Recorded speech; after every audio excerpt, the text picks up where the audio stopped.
Hey everybody, happy Thanksgiving, or Friendsgiving if you're just hanging out with buddies. Happy holidays, everybody. We're wrapping up November month with a John Hughes film, one of his many classic films, Planes, Trains, Automobiles.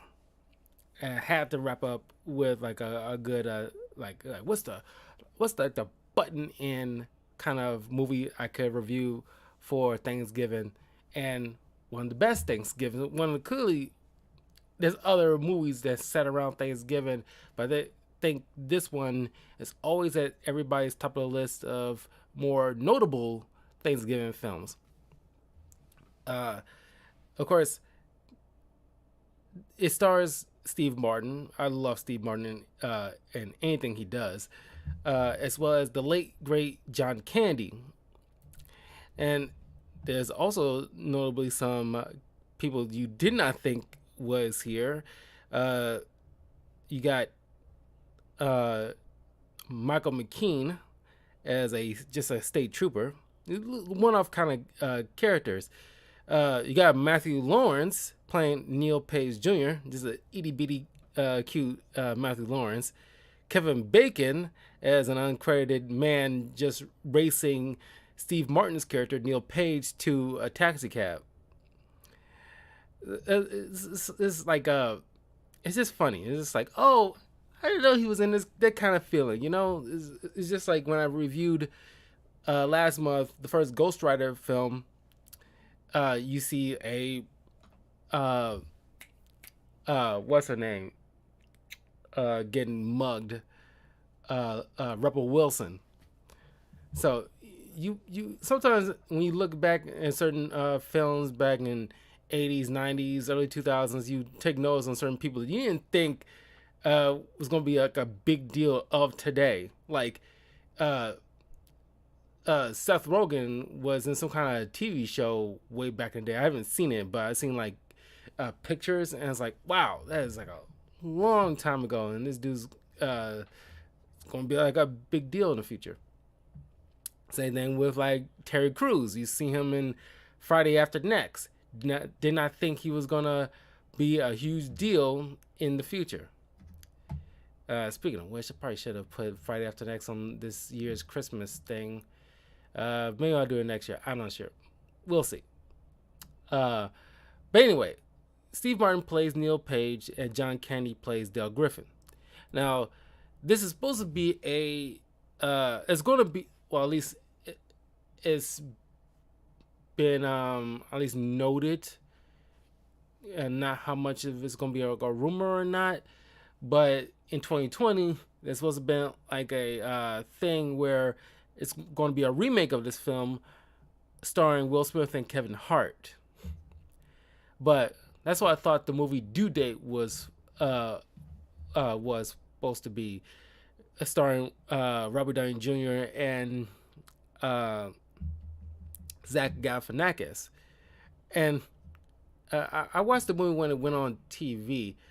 I'm not sure how well it was received when it was released in theaters. I'm fairly certain it did okay. It wasn't one of those things where it's like, oh, you gotta see this. It's like it blew my mind. We all knew, because I remember the trailer and the premise, and people were saying like, oh, it's just planes, trains, and automobiles. I thought that was the remake, but it's just taking inspiration from. I guess that's the difference. I remember liking Due Date okay, but I don't know. I didn't derive the same enjoyment as I did from this, if that makes sense. Not that I hated it. It's just like, it didn't, especially didn't, it ended on a cool note, but it wasn't like a super satisfying note. It didn't give me the warm and fuzzies as this movie did. I guess that's kind of like the magic of John Hughes. It kind of gives you some kind of, it's kind of like a warm feeling inside, you know? Uh, anyway, Neil Page, and I got this is like technically like a Chicago thing, but kind of merged with well, it's technically a Chicago thing, but it's just like spurts of other cities along the way. Neil Page is an ad executive who's uh, literally 2 days before the Thanksgiving holiday, and he's at this meeting in New York with a bunch of other people, and he's literally holding his plane ticket, trying to get out of here on time so he can catch like a 6 o'clock flight. I guess it was like a thing in the 80s and 90s where like businessmen like give a crap. I wouldn't paint that as like a broad stroke, but from movies I've seen around this time for like holiday stuff, they always depict like the business people was like not letting their people out at like a reasonable time so they can meet up with their families. Granted, it's 2 days, so it's like, okay, you have plenty of time, you can stick it out. But this dude, which is a funny, there's a post-credit scene here, and yes, post-credit scenes existed long before the MCU. It wasn't like a mainstay. It's like one of those very rare occurrences that you got to catch word of mouth from other people saying like, oh, there's a post-credit thing. That's how like I found out about like the first Iron Man movie. Oh, there's a thing after it. And then throughout the leading up to I think halfway through phase one, we started to catch on that, oh, this is like a mainstay thing. Like they're gonna have post credits after these superhero movies. And now we've just gotten very used to it. Even with the DC stuff, even though I think it only happened maybe a couple of times they actually had post credit stuff. But I think they're starting to make a mainstay with them as well. They didn't start out like that. But this guy in New York sitting there looking over this picture, and he's just musing it over like he's trying to solve the riddle of the Sphinx or something. Like, I guess it added to the hilarity of it because it's like, Neil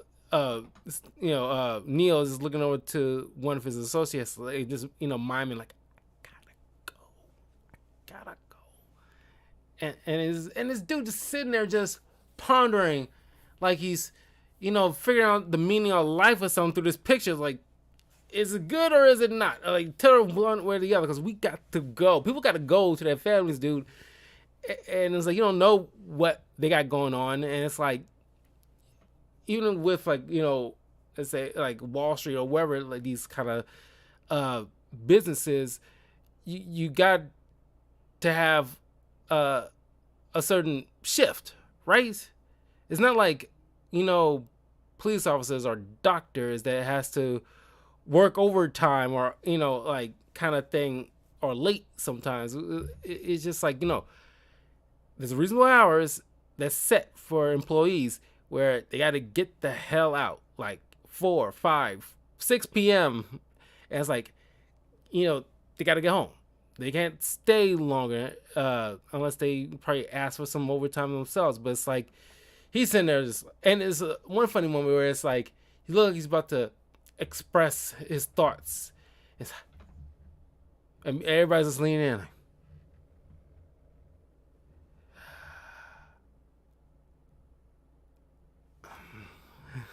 it's just like adds to the joke. I forgot what the term for that is in a comedic sense, but just like, I guess, leaving you in suspense kind of situation.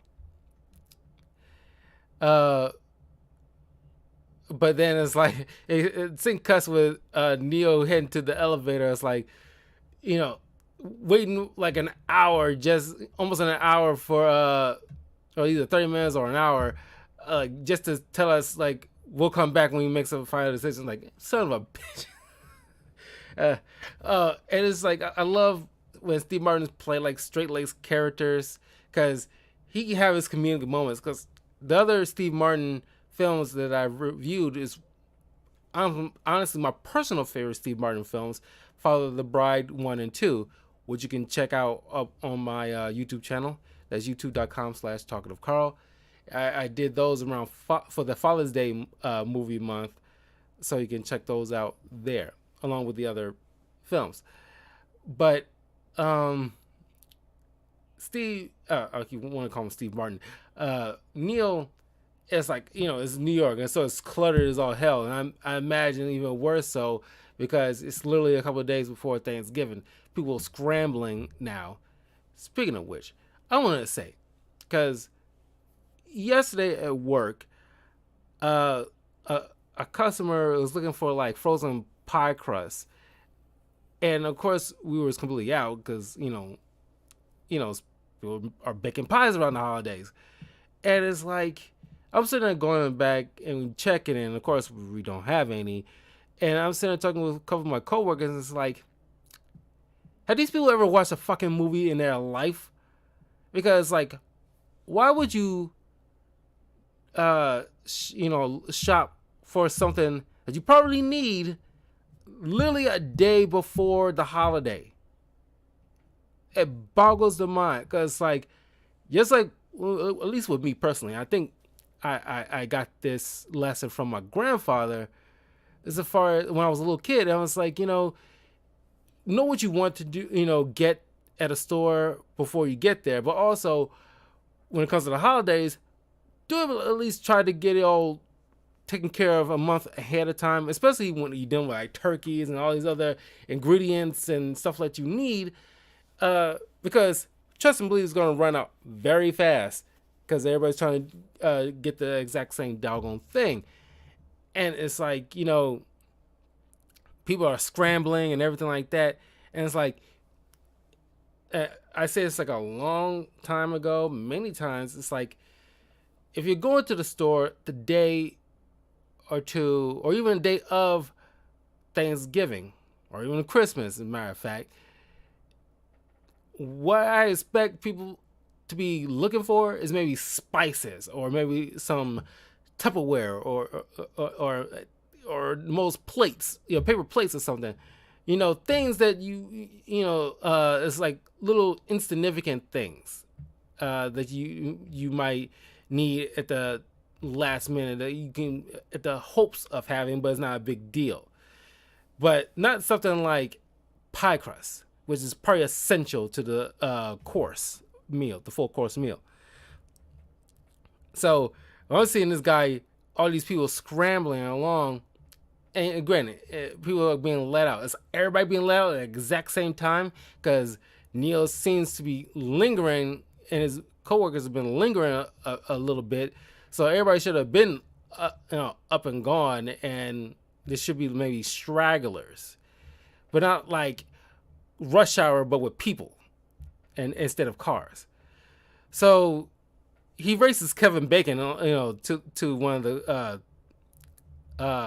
available taxis that they see, and of course Neil doesn't make it. He trips over this big ass luggage, and he's trying to bribe this guy to get his cab because he's trying to get to the airport on time.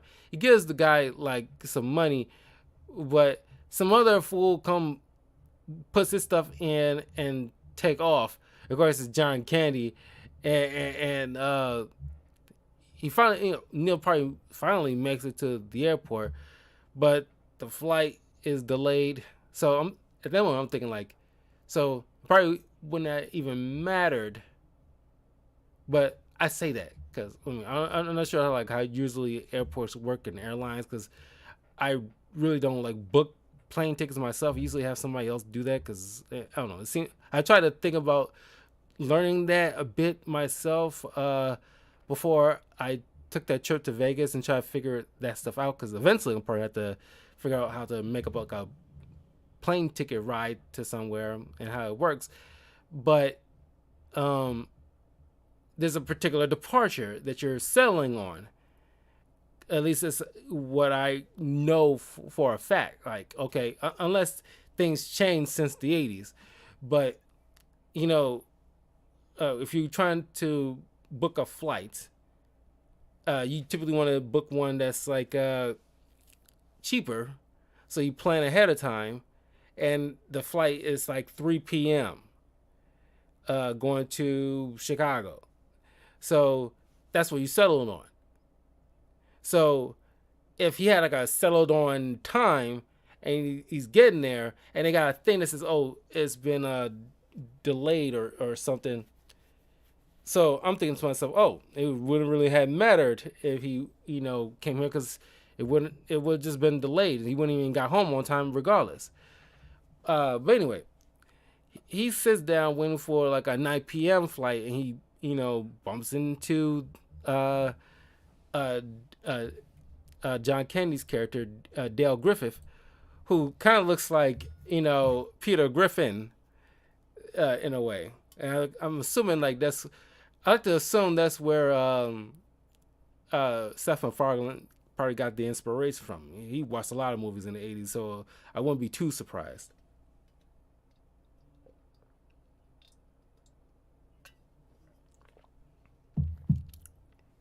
So, uh, uh, with Neil being like the straight laced kind of character, of course, you got Dale has to be like it's kind of like, you know, the opposite. It's kind of like the polar opposite kind of buddy comedy thing.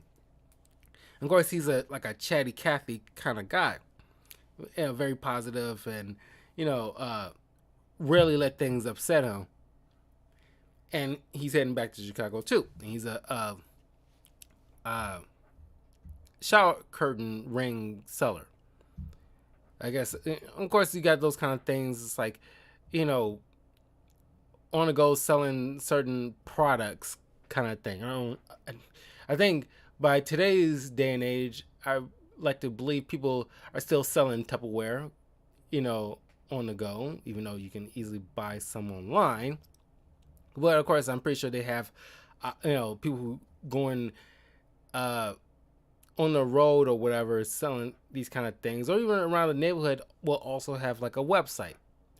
But you also got those kind of people who's uh, go to these parties and sell sex products and stuff like that. I mean, technically those kind of things do exist, but they kind of evolved from shower curtain rings or selling door to door milk or whatever.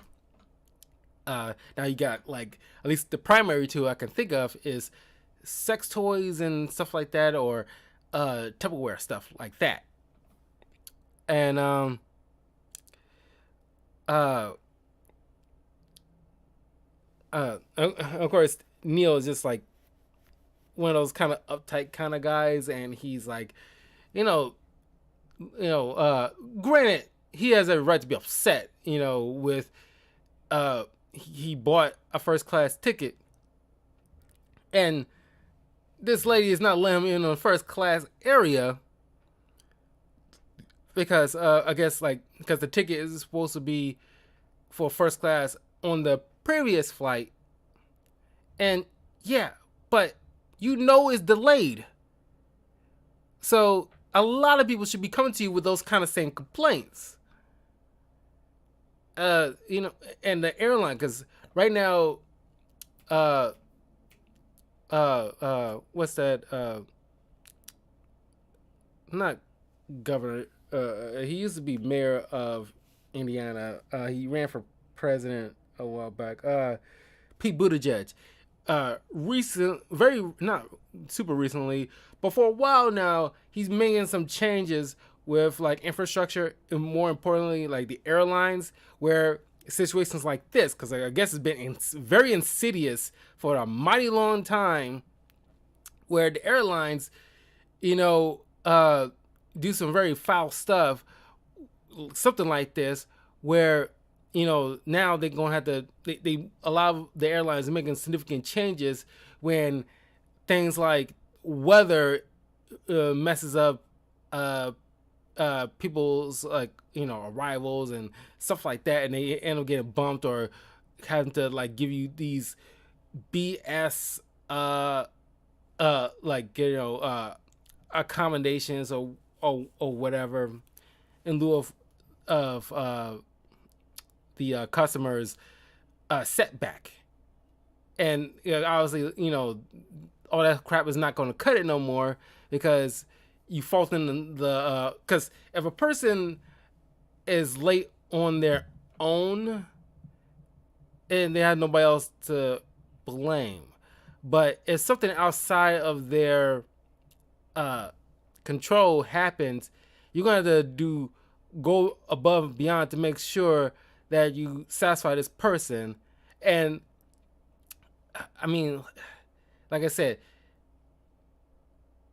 Neil is kind of blamed, but also not at the same time, because yeah, he was late, and the fault would have been laid on his feet if the plane still ran and nothing was delayed, and there was no blizzard or anything to worry about. Then he has nobody else but himself to blame. But you also got, like, the factor of the weather and everything like that, and he has to wait for another plane. They should do something to accommodate him, because he still paid all this money for the first class ticket. But they forced him into coach. He had to sit next to this, same guy that he's already kind of miffed at, but he decides, okay, I'll just let it go. I don't have to deal with this guy that much. But then, the weather got so bad in Chicago, they can't land directly there from New York, so they had to stop off at Wichita. And so Neil and Dale go to this motel and decide, so okay, we'll just they had to be forced to share a room with a single bed. And of course, it's the 80s, and they had this kind of stuff in, well into the 90s and early 2000s. It's kind of like a little, it was played as a joke, and immediately it's funny, but you can look back on it in 2022 eyes and say, like, oh, that's kind of messed up. We knew even back then in the 90s, because I watched this growing up too, and even I knew back then it was a little messed up, but it's comedy. It's not being played so serious, but it's like, they looking at each other like, oh, we gotta share a bed. I'm like, oh, like, it's, oh, like, oh, we're not homosexual, so it's like, it's like that's, it's a little awkward, and blah blah blah. It's a joke, whatever. Uh, of course, like, somebody could just easily have taken a chair or something like that to sleep in or something, but whatever. They just stay in the night. So all through the night, Dale is just like, without even warning Neil that he has, like, he snores, so he has to clear his, like, throat and nostrils and stuff like that, so he won't be, like, causing this big snoring ruckus. And he's like hacking, and it's all this little disgusting noises. And it's like, you could at least warn him that you have to do all that. At least do that ahead of time in a bathroom or something, so because it's kind of inconsiderate, because, like, no one wants to hear that. And especially you catch them off guard like that, you just have to do all that, wheezing. But then Neil just goes off on him, and how, like, you're so boring, and you trail off on these stories that, like, here's an idea. If you're going to tell a story, you gotta have a point to it, and it leads into one of those kind of memorable scenes in a film where Dale is just like, in a very somber music tone, because they kind of play it like that a lot back then, where it's like, oh, you can easily look it up, check out the scene, or you can watch the film as well, but you can look up the scene about, like, Neil and Dale planes, trains, and automobile scenes. You see the scene in a motel where great line, and Siskel and Ebert, like, commented on how incredible John Candy is in this in this film. He has great scenes, and of course he can play comedy very well, but sometimes comedians can play serious very well too, probably slightly more so, where those dramatic scenes where he just, like, stop the whole jokey character for a moment. It's like, hey, you want to take pot shots at me? Sure, I'm an easy target. Uh, sure, I talk too much, but I listen too much too. And I can be a cynic like you, but I choose to be a great person and stuff like that. The scenes play very well. Uh, I think that scene probably stuck out to me over the years more so than almost any other scene in the entire film. Uh, but these two together are just like dynamite, and it's a shame that we lost John Candy. I think he passed away probably in the late '90s or something like that. But he was always like a very very funny. I've seen like quite a few of his films, which I might review one of his films on the channel in the future. Uh, I think there's one he did called The Great Outdoors, and there's another one he plays like this PI. That was pretty funny. But yeah, John Candy is an amazing actor, amazing comedian. He always made me laugh as a kid. Canadian, just like Jim Carrey. I distinctly remember that. Anyway, Neil kind of lightens up. It's like changes the tune a bit because this dude is a nice dude. He helped him along the way.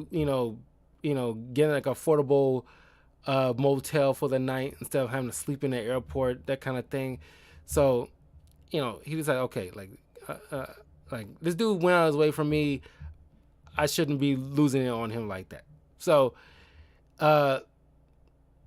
they end up getting mugged by some punk kid at night. Not sure how that kid got in the motel room, but next day during breakfast, Neil notices his money is gone. Both of them notice their money is gone, but Neil simply tried to accuse Dale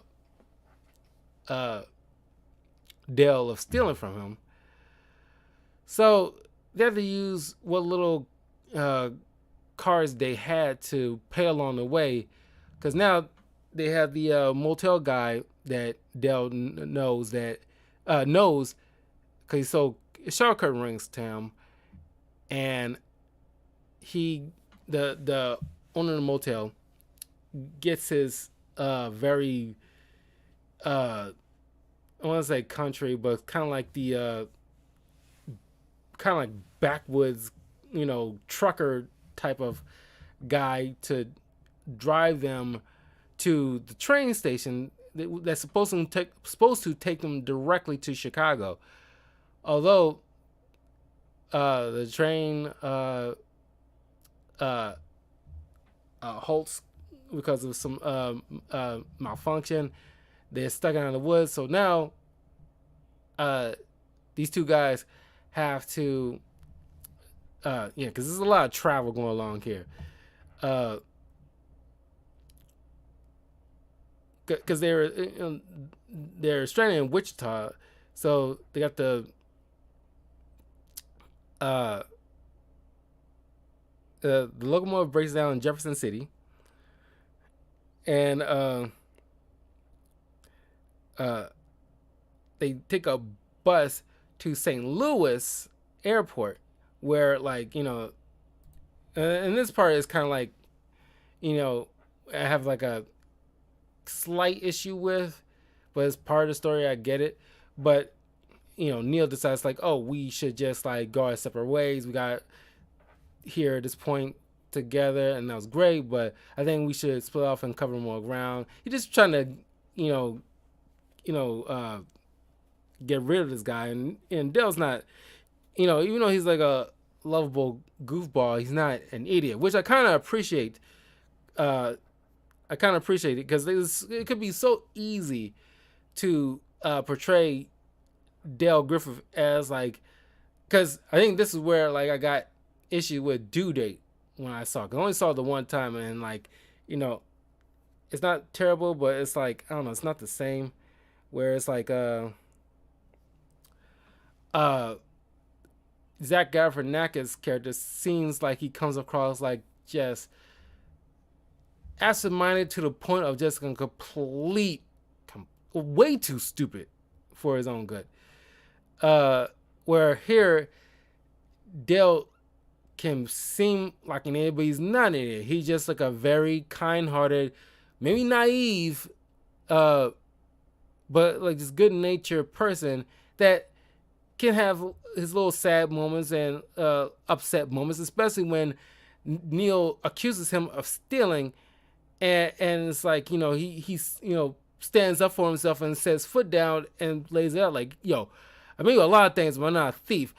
Take my wallet and it's 200 and like some odd dollars and some the exact change in my wallet. And if there's $1 more, then you can say I'm a thief. But until then, don't never call me a thief. I like that because there's more layers to him than just lovable goofball. So I like that. Uh, uh, but Dale is just kind of like myth that you want to part ways now, and that's what I got an issue with. Like, you came this far together, might as well go all the way together because like clearly like there's some kind of X factor with Dale that things tend to benefit him and by osmosis you, rather than you who just gets into it with people because taking a bus to St. Louis so you can rent a car, and by the time you get there, there's no car available, which is weird. If you booked one, there should be one. It's kind of like pre-ordering a video game. If you pre-order something or put something on hold or what do you call those layaways, they're supposed to hold it for you, not forever, but like because I remember talking with like a GameStop employee a long time ago. It's like when you pre-order something, how long do you usually hold it for until that person loses their that pre-order availability? And they said like, oh, we hold it for at the most 2 weeks. After that point, if the person didn't come by to pick it up, we put it out for availability for anybody to come pick it up at that point.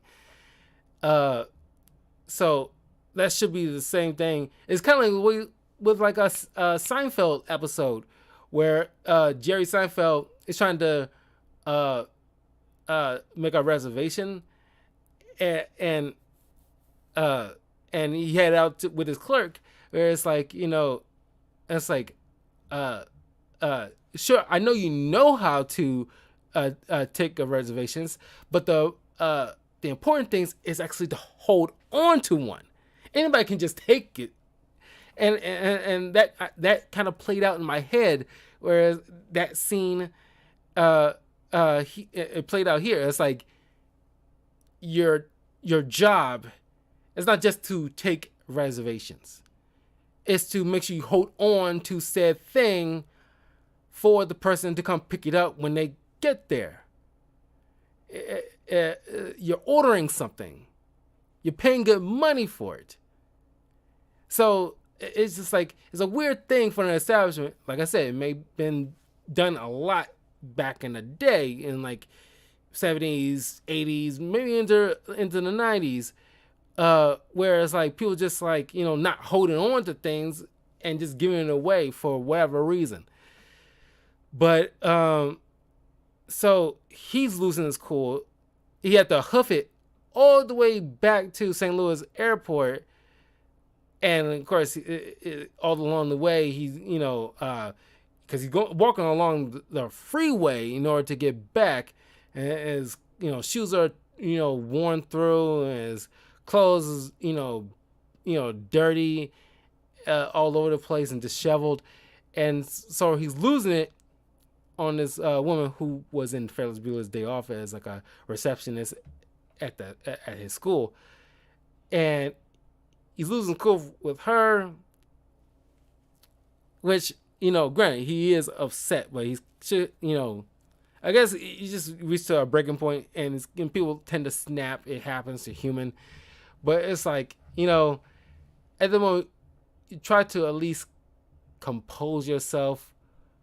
You know, uh, with this person because it's not her fault. And sometimes people tend to forget, and we just kind of losing on people. We gotta keep that in mind, but it does tend to happen. So it's like, let's try not to judge too harshly. But it's like, when as soon as he said like, "Sir, I don't appreciate your tone," and that's when you should be, you know, clued in. Okay, I'm sorry. It's been a long day for me, and I had to hoof it back. Is there anything you can do to fix this? Because it didn't help. It doesn't help when Neil just goes off on completely strangers. Because he later gets decked in the face by this uh, owner of this cab thing near the airport, and then he bumps into Dale again, who manages to get a rental vehicle. I wouldn't be too surprised it was the same rental vehicle that Neil was trying to book.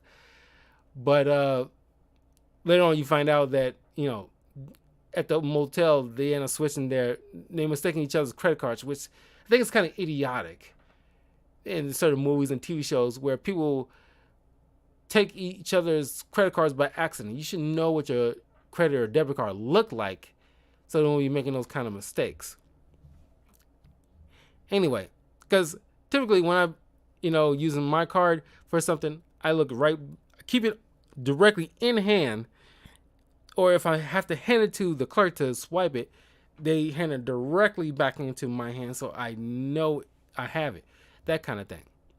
But it's one of those times it wasn't automated. In this film, the motel guy has to take this old style, I don't know what you even call it. I seen it in films back in the day when I was a little kid, but I never knew what you call those things. Is basically what the automated machines that we have now are supposed to do, which is ring up and the whatever card you're using, kind of give you like a force printing thing, so you have like a documentation, so that way you can later charge the card, and at at the bank, so they can like transfer the money, that kind of stuff. But very old school. I think this is the first time I've seen that in a very long time in the film. I think I saw that thing in person one time. I just don't remember. I was a little kid, but I saw that in person at least one time, I know. And it's like, wow, I only saw that in the movies. I didn't think it was actually real, but oh, holy smokes, it's real. It's a real thing. But yeah, I only saw that thing like one time as a kid, but I've never seen it since. I'm pretty sure you can find it in a museum or something by this point. Or maybe in like movie theater lots when they have to shoot movies in like the 80s and, set in the 80s or something, and they have to use those old style technologies. Anyway,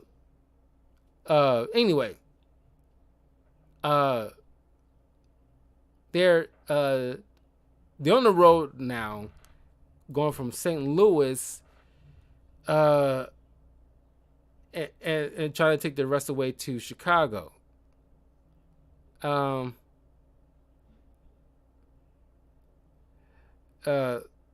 the rental car, hold on.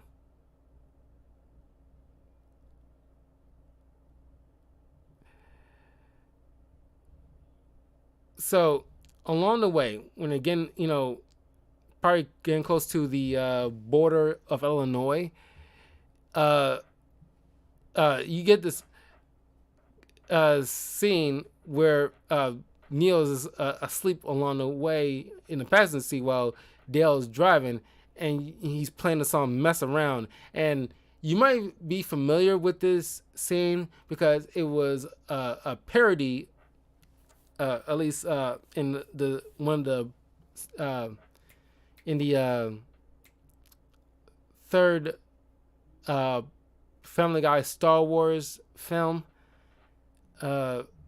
where two stormtroopers on the planet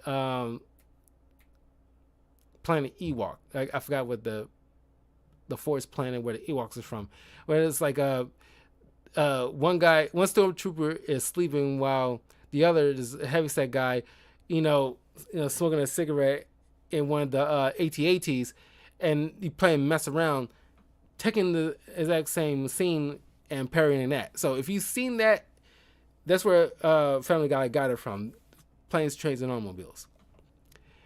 And of course, while he was literally messing around, the roads was kind of slick. He wasn't paying attention, and he's like, it causes like a spin, and he's freaking out. Like, and then of course, Neil's none the wiser, and so he continued on his path, but he doesn't realize he's on the other side of the road where cars are coming in the opposite direction, going towards them. Well, the road that they're supposed to be on, there's a car over that way where this couple is trying to scream at them like, "You're going the wrong way!"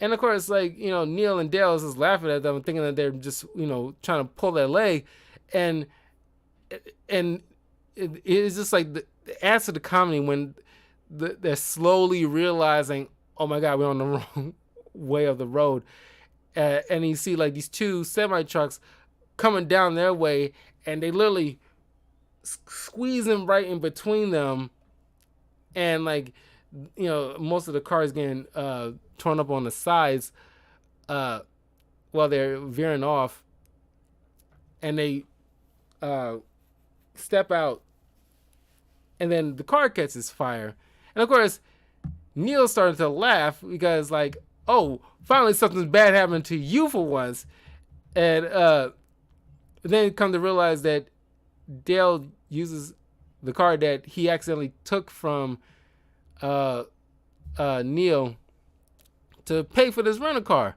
So now he has to pay for the damages.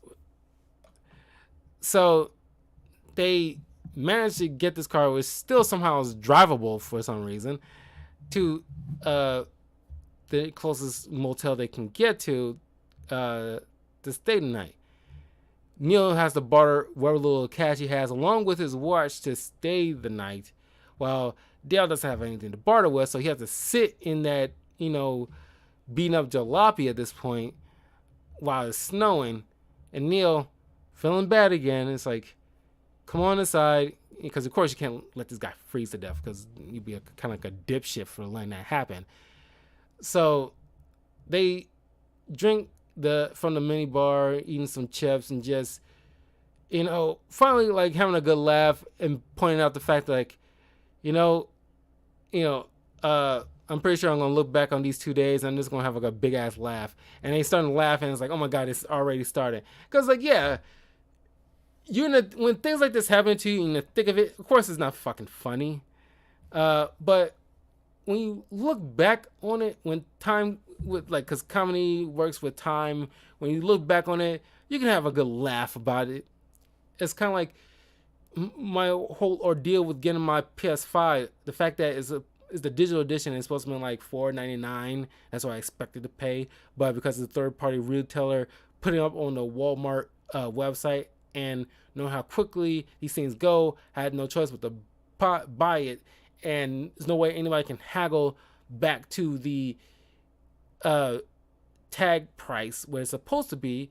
So I was out of nearly $900 instead of the $4.99. So yeah, it still kind of irks me, but I imagine sometime in the future I'll look back on that and laugh. I'm not sure. Maybe when the next console generation pops up in the next 3 or 4 years, and I'll probably look back on this moment and laugh. But I'm still not there yet, even though it's been a year now since I got the thing. And I'm still not there yet, but I'm less irked about it now than I was in the thick of it. So we all have those moments. So they're driving along. They get stopped by the state trooper.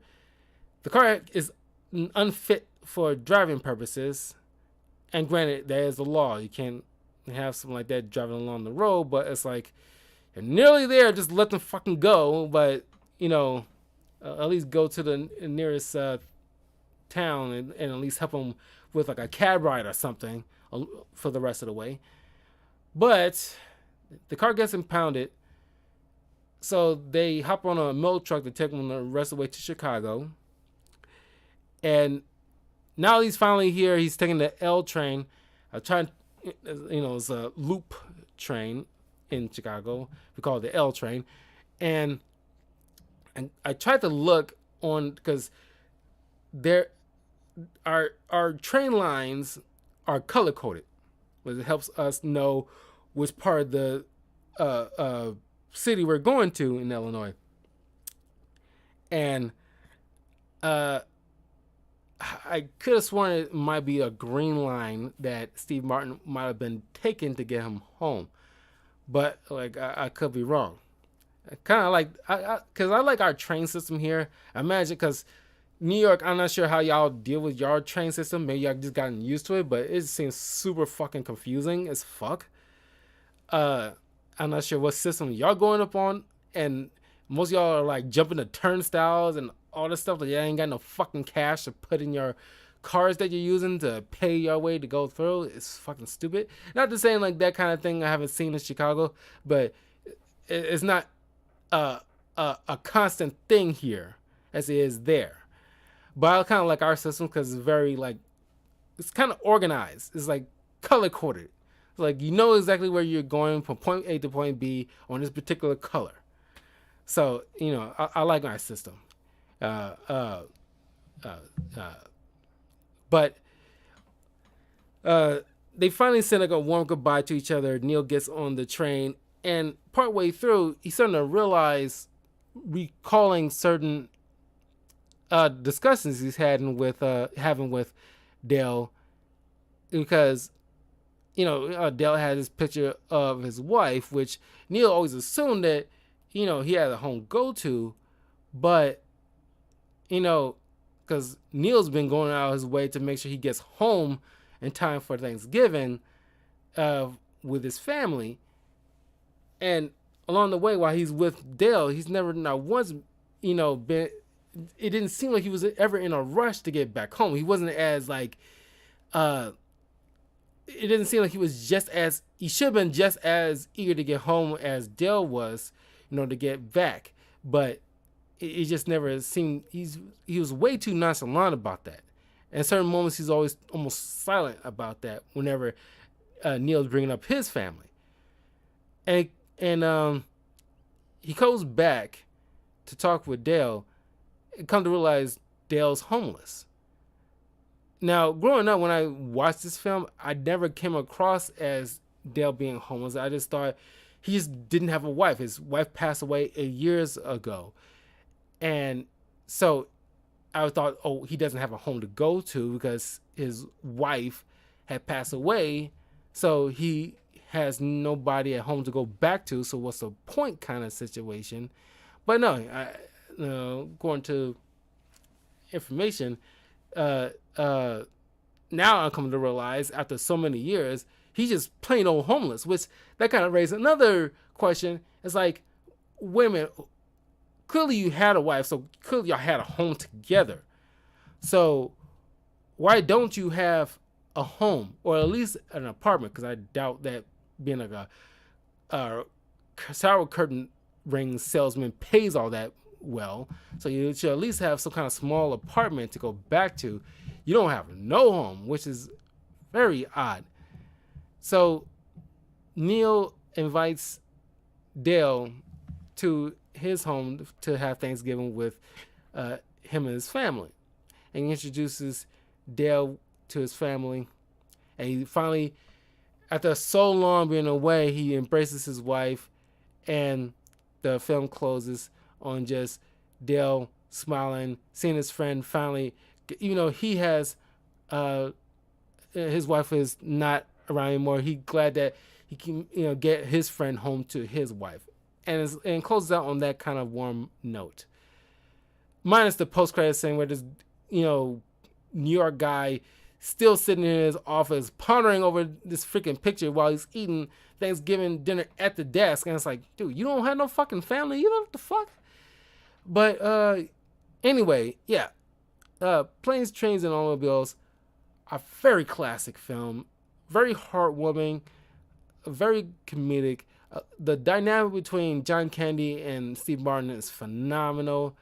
I mean, even like the little extras and like supporting cast, they have little moments here that kind of elevate their little scenes, but they didn't linger too long on it because it's really not about them. But it adds to, especially when you go back to Neil's family and seeing what they're doing, what little stuff that you see them at dinner or discussing, between on the phone between her and Neil's like how long you gonna be, and it's like it adds to the urgency of why Neil has to get back home because the family is waiting for him. They miss him.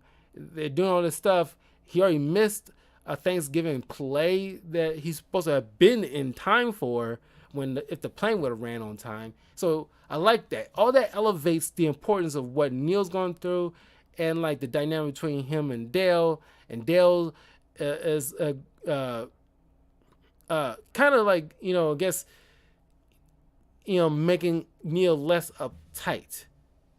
But like, yeah, the whole thing is very fun. Highly recommended. Still one of John Hughes' classic films. John Hughes is probably like, next to Spielberg, has like a very long plethora of classic, iconic films that you just super enjoyed. Even though you might not know it's like a John Hughes thing, but his work. It's a shame because the guy died, back in 2009. But his filmography still stands the test of time. National Lampoon's Class Reunion, National Lampoon's Vacation, Mr. Mom, 16 Candles, even though that's kind of like very questionable of a kind of movie nowadays. The Breakfast Club, European Vacation, Weird Science, Pretty in Pink, Ferris Bueller's Day Off, Planes, Trains, and Automobiles, The Great Outdoors, another John Candy thing, Uncle Buck, another John Candy thing. A lot of the Christmas Vacation, or the Christmas Vacation, but most of the vacation films. The first Home Alone movie, which I reviewed up on my channel last Christmas.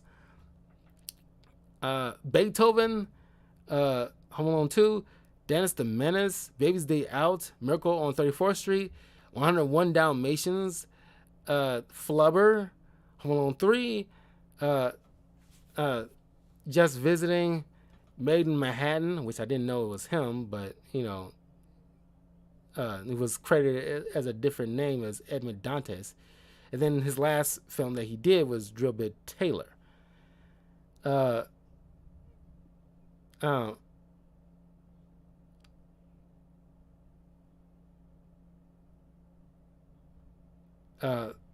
So yeah, a lot of films works. So yeah. If you've seen this movie film before, let me know what you thought of it, what you liked and disliked about it. If you haven't, highly recommend checking it out. Very funny. You'll love it. You'll definitely love it. I guarantee that. But anyway, I will see you guys in a little bit. I will be getting into a little bit in my spoiler review on Star Wars Andor. I never think I was going to do any kind of spoiler review of it, but, why the hell not? But anyway, I will see you guys a little bit. Don't forget to leave a like, hit that notification bell, follow me on links in the descriptions, and I'll see you guys in a bit. Peace.